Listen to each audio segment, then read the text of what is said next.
Changes are coming to the SAT next month. Pretty big changes. This is a test many high school students take before they apply for college. Taylor Tashev joins us in the newsroom tonight. Hey, Taylor.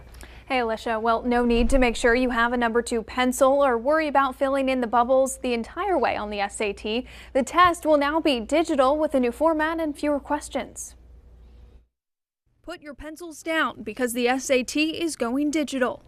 That reminder posted on a bulletin board in the hallway of Trinity High School. Our students have Chromebooks, so they'll be allowed to use those Chromebooks, and I'm sure that's what they'll do. Students who come from the outside and register are supposed to bring a device with them.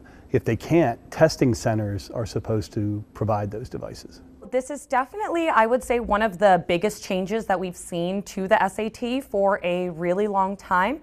Colleen Rudiger is the director of Sylvan Learning Center in Mechanicsburg and sees a lot of students coming in for SAT prep. We have been learning a lot of information as these changes have been coming, so we're pretty well versed in what's going on. Along with a shorter test with fewer questions and no essay section, the SAT will be more adaptive. How well students perform on the first section of questions determines the second set.